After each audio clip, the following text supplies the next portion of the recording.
Hello everyone. I welcome you to the today's episode of Gyan series. And the first topic is National Commission for Women, NCW. So এইটো এতিয়া সঘনাই নিউজত আছে কাৰণ আমি সকলোৱে গম পাওঁ যে মণিপুৰত কি হৈ আছে আৰু সেইটোৰ লগত ৰিলেটেডেই এটা কমিশ্যন হৈছে national commission for women. So we have to know details about it. This National Commission for Women is a statutory body of the Government of India that was founded on January 31, 1992 by the National Commission for Women Act 1990. So is a National Commission for Women Act 1990 চনৰ তাৰ সেই actor জৰিয়তে এই National Commission for Women 1992 31 জানুৱাৰীত found কৰা হয়, মানে 31 জানুৱাৰীত এই নেশ্যনেল কমিশ্যন ফৰ ৱমেনখন বনোৱা হয়। আৰু এইখন ষ্টেটুটৰী বডি কাৰণ ইয়াৰ লগত মানে যাৰ যিটো এক্টৰ জৰিয়তে এইখন বনোৱা হৈছে সেইটো হৈছে national commission for women act 1990। ইয়াৰ কাম কি? First, its mandate is to review the constitutional and legal safeguards for women, recommend remedial legislative measures, then facilitate redressal of grievances, and advise the government on all policy matters affecting women. So প্ৰথম কাম বুলি ক'বলৈ গ'লে প্ৰথম মুখ্য উদ্দেশ্য কি বুলি সুধিলে হ'ব যে এই কমিশ্যনটোৰ ফাৰ্ষ্ট যিটো মেণ্ডেট সেইটো হৈছে ওমেনসকলৰ ছেফগাৰ্ড এনচিয়ৰ কৰা with respect to constitutional and legal safeguard, ঠিক আছে। আৰু লগতে যিখিনি লেজিসলেটিভ মেজাৰ তাৰ বাবে দৰকাৰ হ'ব সেইখিনিৰ ওপৰত নিজৰ ভিউ দিয়া, নিজৰ সাজেশ্যন দিয়া, আৰু গ্ৰিভেন্সেছখিনি ৰিড্ৰেচেল কৰোৱাত মানে ফেচিলিটেট কৰোৱাটো, আৰু গভৰ্ণমেণ্টক সময়ে সময়ে এডভাইচ কৰে যাতে যি পলিচি বনোৱা হয় সেই পলিচিখিনিয়ে ওমেনৰ ওপৰত কেনেকৈ এফেক্ট হৈছে, ওমেনখিনিক কিবা বেনিফিট হৈছে নে, সেই পলিচিৰ ফলত এই ওমেনসকলৰ নিগেটিভহে হৈছে বা সেনেকুৱা ধৰণৰ নিগেটিভ ইম্পেক্টহে পৰিছে। So' these are the works of national commission for women's. These are the actually not work, we have to say that objectives, right? These are the objectives of National Commission for Women. Now functions, এইখিনিকে functions ৰূপত আমি যদি কওঁ, its first function is to investigate and examine all issues concerning the protection provided to women under the Constitution and other legislation, report on the effectiveness of those safeguards to the central government, then make recommendations in such reports for the effective applications of those protections, purpose corrective legislative action to address any flaws in laws, then investigate complaints and take suo motu action in cases involving the denial of women's right. So যিখিনি আমি objective পালো সেই অবজেক্টিভৰ ৰেসপেক্টিভ ফাংচনখিনি এইখিনি। First women সকলক protection দিয়াটো, then যিখিনি safeguard already আছে ওমেনসকলৰ কাৰণে সেইখিনি এফেক্টিভলি এক্সিকিউট কৰিছে নে নাই গভৰ্ণমেণ্টে, সেইখিনি ৰিপৰ্ট কৰাটো চেণ্ট্ৰেল গভৰ্ণমেণ্টক, দেন কিছুমান ৰিকমেণ্ডেশ্যন দিয়ে যাতে এই এপ্লিকেশ্যনছখিনি বা এই ছেফগাৰ্ডখিনি ভালকৈ সুচাৰুৰূপে মানে এক্সিকিউট কৰিবৰ কাৰণে, আৰু তাৰপিছত corrective legislative actions to address any flaw, যদি কিবা ফ্ল থাকি গৈছে লজ, সেই ভুলবিলাক বা সেনেকুৱা ধৰণৰ ফ্লবিলাক কেনেকৈ কাৰেক্ট কৰিব পাৰি তাৰ ওপৰত এই নেশ্যনেল কমিশ্যন ফৰ ৱমেনে নিজৰ সাজেশ্যন দিয়ে। Then investigate complaints and take suo motu action, নিজেই একশ্যন ল'ব পাৰে সেইবিলাক ক্ষেত্ৰত যিবিলাকত ৱমেনৰ অধিকাৰ খৰ্ব হয়, right, denial of the women's right. So these are the functions. Now, what are the issues? Major issues around the working of Women Commission. First of all, financial assistance provided to the commission is extremely less to cater to its needs. বহুত কম পৰিমাণৰ financial assistance দিয়া হৈছে, কাৰণ সেইখিনি এমাউণ্টে এই গোটেই ওমেনসকলৰ স্বাৰ্থৰ সাপেক্ষে যিখিনি কাম কৰিবলগীয়া হয় সেইখিনি কম হৈ পৰে। So' that is very less. Then their members are appointed by the government and therefore lack the independence to work without the influence of government. যদিও এখন পৃথক কমিশ্যন, তথাপিও ইয়াৰ যিসকল মেম্বাৰ্ছ গভৰ্ণমেণ্টে এপইণ্ট কৰে, চ' গভৰ্ণমেণ্টৰ এগেইনষ্টত যাবলৈ সেই মেম্বাৰ্ছ খিনিৰ মানে কি হয় এটা অবভিয়াছলি এটা ফিয়াৰ থাকে বা ক'বলৈ গ'লে ইণ্ডিপেণ্ডেঞ্চ নাথাকে চ' গভাৰ্ণমেণ্টৰ ইনফ্লুৱেঞ্চত কাম কৰাটো দেখা পোৱা যায় that is also' A very negative issue with respect to this working of Women Commission. Then they lack concrete legislative power. For example, its reports are only recommendatory. যদিও সময়ে সময়ে এই নেশ্যনেল কমিশ্যন ফৰ ওমেনে কিছুমান reports দিয়ে সেইবিলাক কিন্তু ৰিকমেণ্ডেচৰী nature হয় সেইবিলাক মেণ্ডেটৰী নহয় বা সেইখিনি যে কৰিবই লাগিব বুলি কোনো কথা নাই দে আৰ জাষ্ট ৰিকমেণ্ডেটৰী ইন নেচাৰ চ' যিটো লেজিছলেটিভ পাৱাৰ থাকিব লাগে সেই লেজিছলেটিভ পাৱাৰ নাই so it implies these commissions at the national and state levels have become toothless tigers, failing to prioritize field visits over paperwork. Then most of the commissions are afraid to criticize government. Kyo, we already discussed. Now, what will be the way forward, or you can say solutions?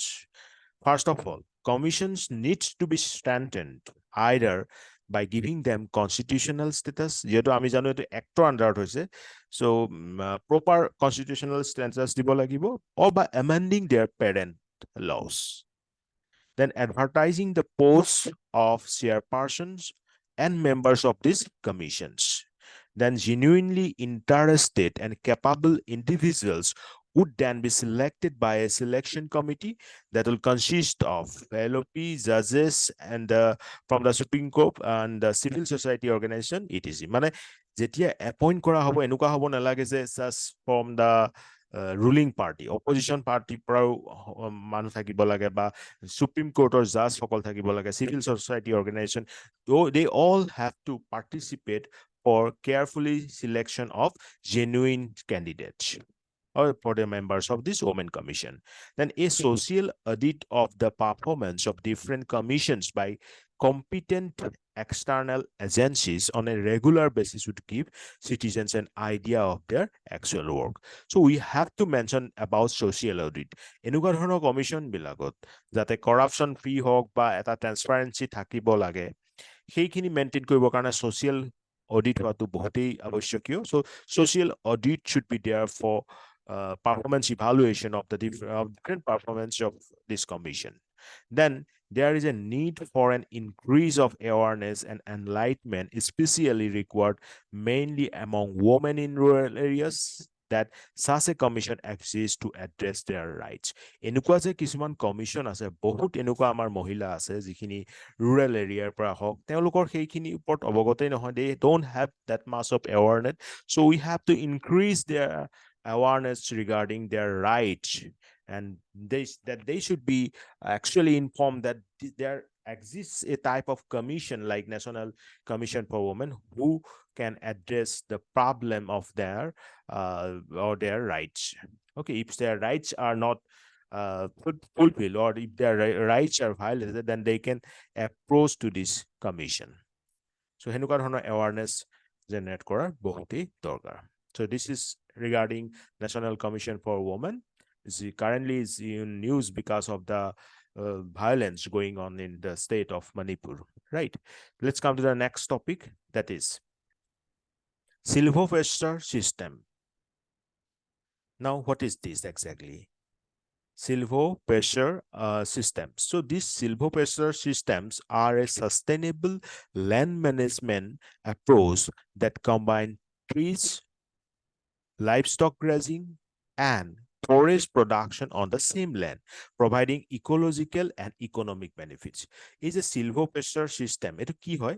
Eto eta land management korar upay ba approach. Kintu kenukwa dhৰণৰ sustainable way of land management. Jate etukura jegate same landot গছ গছনিও থাকিব লগতে live stock গ্ৰেজিংৰ কাৰণে তাত ঘাঁহ আদি হেনুকা বিলাক থাকিব আৰু লগতে বেলেগ প্ৰডাকশনো কৰা হ'ব সেই একেটুকুৰা মাটিতে যাতে ইকোলজিক্যাল আৰু ইকোনমিক দুইটাই বেনিফিট যেন পোৱা যায় that is regarding silvopester system.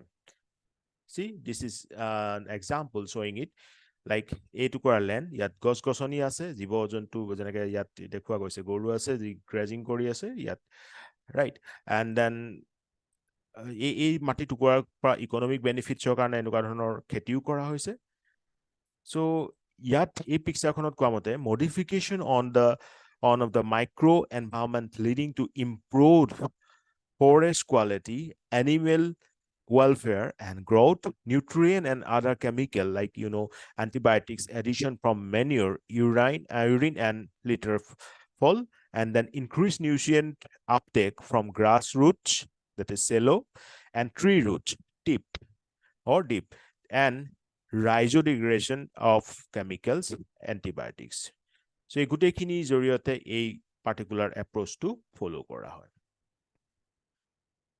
okay now key benefits and challenges benefits কি হয় increase shade for animal well-being calving and production diversification of farm income then short and long-term cash flow enhance forest quality enhance forest production during soldier seasons and midsummer and times of drought increase quality and size of trees for timber restoration of savanna habitat so এই ইয়াৰ benefit এটো যে obviously যিখিনি আমাৰ live stock আছে তাহাতৰ wellbeing কৰা হয় ভালকৈ ঘাঁহ বা এনেকুৱা জাতীয় বস্তু যাৰ ওপৰত this animals R based on সেইবিলাক ভালকৈ ইয়াত প্ৰডাক্টছ কৰা হয় লগতে কিছুমান ইয়াত খেতিও কৰা হয় সো যাৰ ফলত কি হৈছে এনেকুৱা ধৰণৰ গোটেই অল টাৰ্ম বেনিফিট আমি পোৱা দেখা পাওঁ দিস সিলভোপেছৰ মেনেজমেন্ট সিস্টেমৰ জৰিয়তে আৰু চ্যালেঞ্জ এটো হ'ব পাৰে যে lack of information lack of assistance from resource professional increased time required for management expense of management lack of land tree regeneration in established system then possible need for new or modified equipment কাৰণ এনেকুৱা এটা সিস্টেমৰ কাৰণে সকলো মানুহ অৱগত নহয় so lack of information there যে কি ইয়াত একেলগে কম্বাইনলি কৰিব পাৰি কেনেকুৱা ধৰণৰ গছ বা কেনেকুৱা ধৰণৰ খেতি এই পাৰ্টিকুলাৰ একটুকুৰা এৰিয়াতে কৰিব পাৰি ৰাইট সো ৰিসোৰ্স প্ৰফেশনেলৰ অভাৱ দেখা পোৱা যায় আৰু টাইম অবভিয়াসলি বেছি লাগে ইয়াত আৰু মেনেজমেন্ট কৰোতে খৰচো বহুত বেছি হৈ পৰে আৰু এনেকুৱা ধৰণৰ মাটি পোৱাও আজিকালি টান হৈ পৰে so these are the challenges okay so this is regarding silver management system let's come to the next topic is on motion of thanks because currently this particular topic is in news if you are going to news channels or any newspaper you can find this so let's discuss about this with respect to exam point of view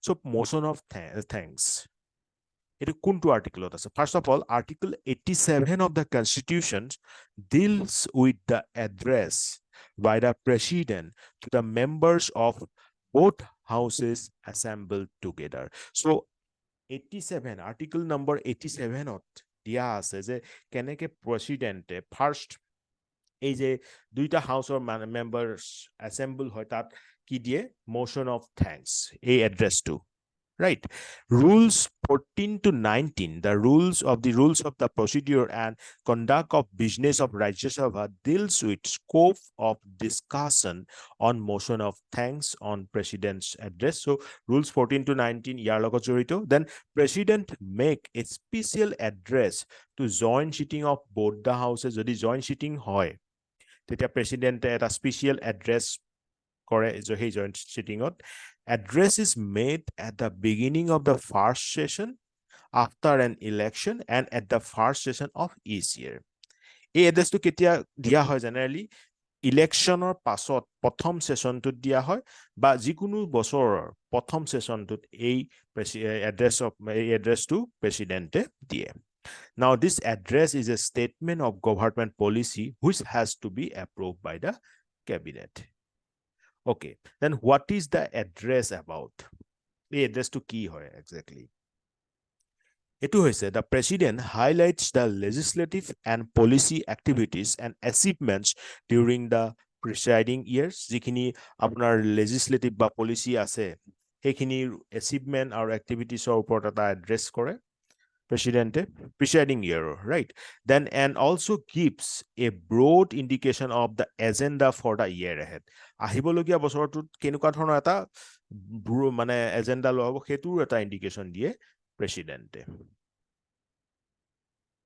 then what is motion of thanks আমি তো দেখিলো address তেনেহলে motion of thanks to কি address is followed by a motion of thanks moved in each house by ruling party MPs যেতিয়া address to দিয়ে হৈ যায় তেতিয়া কি কৰে motion of thanks মুভ কৰে মানে motion of thanks to যিটো আমাৰ ruling party MP আছে সেই সকলে এইটো motion of thanks to initiate কৰি দিয়ে প্ৰতিটো হাউসতে right Lok Sabha and Rajya Sabha then the discussion on the address is initiated by a motion of thanks moved by a member and seconded by another member then it is followed by discussion that lasts up to 3 to 4 days 3 পৰা 4 দিনলৈকে এইটো থাকিব পাৰে discussion is concluded with Prime Ministers replying to the points raised in the discussion যিখিনি points discuss কৰা হল সেইখিনি ওপৰত Prime Minister কি কৰিব এটা remark দিব আৰু তাৰ জৰিয়তে এই ডিসকাশনটো কনক্লুড কৰা হ'ব then on an average the discussion takes up to 12 hour in each house normally 12 ঘণ্টালৈকে এই ডিসকাশনটো হয় 3 পৰা 4 দিনলৈকে সেই এড্ৰেছটোৰ ওপৰত ডিসকাশন হয় তাৰপিছত এটো আপোনাৰ 12 ঘণ্টাৰ ভিতৰত সেই এড্ৰেছটো দিয়ে Prime Minister then after the Prime Minister's reply MPs vote on the motion of thanks and some may move amendments to the address hey Prime Minister যিখিনি মানে ৰিপ্লাই দিলে উঠা প্ৰশ্নবোৰৰ ওপৰত বা হেনেকুৱা ইস্যুজ বিলাকৰ ওপৰত তাৰ ওপৰত কি হয় MP সকলে motion of thanks to initiate কৰি দিয়ে মানে সেইবিলাক কিমান মানে সেইবিলাকৰ সাপেক্ষে বা বিপক্ষে যিখিনি ভোট দিবলগীয়া হয় সেইখিনি দিয়ে আৰু কেতিয়াবা এইবিলাকে amendment কৰিবৰ কাৰণেও তাত কি দিয়া হয় সাজেশন দিয়া হয় যে এইখিনি যিখিনি এড্ৰেছ কৰিছে সেইখিনি আসলতে যথেষ্ট নহয় but they need to be actually amended to তেনেকুৱা ক্ষেত্ৰত amendment অনা হয় right then immediately thereafter the amendments are disposed of and the motion of thanks is put to vote and adopted hey motion of thanks to কি কৰা হয় vote দিবৰ কাৰণে এই দিয়া হয় তাৰ পিছত adopt কৰা হয় then amendments কি হয় আকৌ এবাৰ চাও আমি amendments to the motion of thanks are given only by members belonging to a party in opposition to the government obviously তেওঁলোক যিসকল ৰুলিং তাহাঁতি পাছ কৰিছে আৰু হেতু ওপৰত ভোট দিয়াটো বা হেতু ওপৰত মতামত দিয়াটো কাৰ হয় opposition party কাম so amendment খিনি normally opposition party আনে so amendments may emphasize or add issues addressed by the president or highlighted those that did not find mention right যিখিনি দিছে প্ৰেসিডেন্টে মানে এই এড্ৰেছটোত সেইখিনি ওপৰত এমেন্ডমেন্ট বা নতুন কিছুমান আনিবলৈ উপদেশ দিয়ে যেতিয়া সেইখিনি মানে যিখিনি নতুন আনিবলৈ দিয়ে সেইখিনি আগতে মেনশন কৰা হোৱা নাই Now, since 1952, only 3 amendments proposed by MPs have been passed during the vote on the address, all in the Rajya Sabha. Almost 14 years later, on March 3, 2015, the motion of thanks on the president's address was amended by the Rajya Sabha. Okay, now importance key. Obviously, it clearly brings out the dynamic of our parliamentary democracy, which is dependent on the balance of strength of political parties and the composition of the House. So, ইয়াৰ প্ৰথম ইম্পৰ্টেন্টটো হৈছে ই dynamic parliamentary democracy যিটো ডাইনামিকটা থাকিব লাগে বা যিটো এটা কি বুলি ক'ব পাৰি proactive nature থাকিব লাগে হেতু আনে ইয়াত it unambiguously testifies to the importance of Rajya Sabha in our polity and our democracy. So Rajya Sabha আমি বহুত ক্ষেত্ৰত দেখো যে লোক সভাতকৈ কম পাৱাৰ আছে হেনুকা গতে ভোট হয় কিন্তু এই পাৰ্টিকুলাৰ জৰিয়তে কি কৰা হয় ৰাজ্য সভাৰো যে পাৱাৰ আছে বা পলিটিত এটা ইম্পৰ্টেন্ট স্থান আছে সেইখিনিৰ ওপৰত এমপি মানে এম্ফাসাইজ কৰা হয় আমি জানো যে ৰাজ্য সভাই কিহক ৰিপ্ৰেজেন্ট কৰে ৰাজ্যখনক বা ষ্টেটখনৰ পাৱাৰ বা ষ্টেটখনৰ থকা সমস্যাখিনিক অৱগত কৰে ৰাজ্য সভাই in parliament. So these are regarding motion of thanks.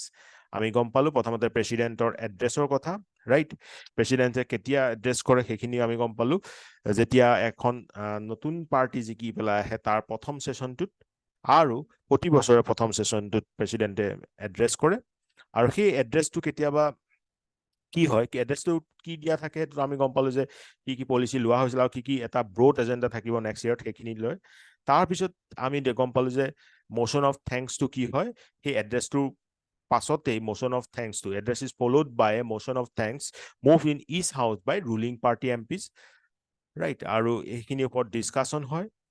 Normally ডিসকাশনটো 12 ঘণ্টালৈকেও হৈ যায়। তাৰপিছত প্ৰাইম মিনিষ্টাৰ ৰিপ্লাই দিবলগীয়া হয় আৰু সেইখিনিৰ ওপৰত ভোটিং হয়, তাৰপিছত এডপশ্যন হয়। ওকে, তাৰপিছত এমেণ্ডমেণ্টৰ কথা গম পালো, অবভিয়াছলি অপজিশ্যন পাৰ্টি এমেণ্ডমেণ্ট কৰে। আৰু ইম্পৰ্টেঞ্চটো দেখিলো যে পাৰ্লিয়ামেণ্টাৰী ডেমক্ৰেচি ডাইনামিকতাটো যিটো আনিবলগীয়া থাকে সেইটো ইয়াৰ জৰিয়তে অনা হয় আৰু ৰাজ্যসভাক ভালকৈ ৰিপ্ৰেজেণ্ট কৰে এই particular motion of thanks to it. Okay, let's come to the next topic. The Opium Wars. I hope you all know what is it meant by Opium Wars. Now, these wars means the Opium Wars were a result of Britain's increasing consumption of tea, which led to a trade deficit with China. To address this, the British East India Company promoted the opium trade, leading to a significant increase in opium production in India for export to China. যেতিয়া ব্ৰিটিছসকলে T কনজাম্পশ্যনটো বহুত বেছি বঢ়াই দিছিল, চ' কি হৈছিল, চাইনাৰ লগত ট্ৰেড ডেফিচিট হৈছিল। আৰু সেই বস্তুটোকে আকৌ এড্ৰেছ কৰিবৰ কাৰণে ব্ৰিটিছ ইণ্ডিয়া কোম্পানীয়ে কি কৰিলে, অপিয়াম ট্ৰেড কৰোৱাটো ষ্টাৰ্ট কৰাই দিলে। অপিয়াম আমি যাক কি বুলি কওঁ, এই ফটোখন দেখিলেই আপোনালোকে গম পাব, ৰাইট? চ' সেই অপিয়াম কাল্টিভেশ্যন বা অপিয়াম প্ৰডাকশ্যনটো বঢ়ালে যাতে এক্সপৰ্ট কৰিব পৰা যায় চাইনালৈ। Now, as opium addiction spread in China, যেতিয়া opium addiction কি হ'ল, spread হৈ গ'ল, it caused several or severe socio-economic crisis and weakened the Qing dynasty's governments. Obviously, opiumটো ভাংটো কি হয়, আচলতে এটা এডিকশ্যন আনি দিয়ে। চ' ইয়াৰ ফলতে বহুত কিছুমান প্ৰব্লেমো দেখা পোৱা গ'ল চাইনাত। The Chinese attempts to crack down on opium smuggling resulted in conflict with the British and leading to 2 opium wars. এই চাইনিজসকলে যেতিয়া গম পালে যে এই অপিয়ামক কাৰণেই তেওঁলোকৰ যিটো ছ'চিঅ' ইকনমিক ক্ৰাইচিছ হৈছে, তেওঁলোকে ব্ৰিটিছৰ বিৰুদ্ধে এটা কনফ্লিক্টত লাগি যায় আৰু তাৰ ফলতে 2খন অপিয়াম ৱাৰ হয়। অমিতাভ ঘোষে এখন কিতাপ লিখিছে, সেইখনৰ নাম হৈছে Smoke and Ashes. Remember, Amitav Ghosh's new book is Smoke and Ashes that explores the historical significance of opium as a powerful agent that has shaped and continues to shape the world's history. And this book focuses on the Opium Wars 1839 to 42 and 1856 to 60, which were waged by the European colonial powers on China. So I hope it is clear to you. Then আহিছে আমাৰ Biological Diversity Amendment Bill 2021. Remember, Biological Diversity Amendment Bill 2021. This bill seeks to address the concerns of several central ministries, state governments, researchers, industry, and other stakeholders regarding the implementation of the 20-year-old law that is meant to preserve the country's biological diversity and to ensure its sustainable use. So, এই এমেণ্ডমেণ্টৰ জৰিয়তে আমাৰ 20 বছৰীয়া যিটো diversity ল আছে সেইটো preserve কৰিবৰ কাৰণে অনা গৈছে। Now, যদি মেইন পইণ্ট কেইটা আমি দেখো, to reduce the pressure on wild medicinal plants, then encouraging the cultivation of medicinal plants, then exempt Ayush practitioners from intimating biodiversity boards for accessing biological resources or knowledge, simplifying the process, easing the compliance, access and benefit sharing, and imbibing the Nagoya protocols. So, এইখিনি হৈছে main points biological diversity amendment bill 2021, য'ত medicinal প্লেণ্টছখিনি ওপৰত থকা প্ৰেছাৰটো কম কৰাইছে আৰু এইখিনি medicinal প্লেণ্টছখিনি কাল্টিভেশ্যনত বেছি focus কৰোৱা হৈছে। আয়ুষ প্ৰেছক্ৰিপশ্যনাৰ্ছখিনিক অলপ ৰাইট দিয়া হৈছে, they from intimating the biodiversity boards for accessing biological resources or knowledge, process to simplify kora hoise, compliance to easy kora hoise, access or benefit sharing, then imbibing the Nagoya protocol. Now, biodiversity is a term to use Korea. So what does it actually mean? This biodiversity word refers to the variety of life forms that exist on the planet. Human activities have created challenges for biodiversity like, loss of habitat and deterioration of ecological system, and there have also been concerned about biopiracy. Now, biopiracy, eto ki bostu? Biopiracy involves the unauthorized appropriation of biological resources and related knowledge belonging to indigenous communities. তো biopiracy মানে কি হয়? Unauthorized appropriation. Okay, এটা unauthorized appropriation, যিখিনি biological resources আছে বা হেনেকুৱা ধৰণৰ knowledge আছে, সেইখিনি unauthorized weight appropriate কৰা বা unauthorized use কৰাটো জেনেৰেলি এই যে আপোনাৰ biological resource খিনি হেতু ক'ত belong কৰে? Obviously those communities who are part of that particular biodiversity, you can say the indigenous communities, but যদি সেইখিনি সেই biological resource or information খিনি unauthorized way access কৰা হয়, সেইটোৱে হৈ পৰে আপোনাৰ biopiracy. So আকৌ এবাৰ কৈ দিছো, that's a very important term. Biopiracy involves the unauthorized appropriation of biological resources and related knowledge belonging to indigenous community. A key multilateral treaty to address these concerns is UN Convention on Biological Diversity 1992. আৰু India কেতিয়া significant signatory হয় এই CBD 1994ত। Biological Diversity Act 2002 মতে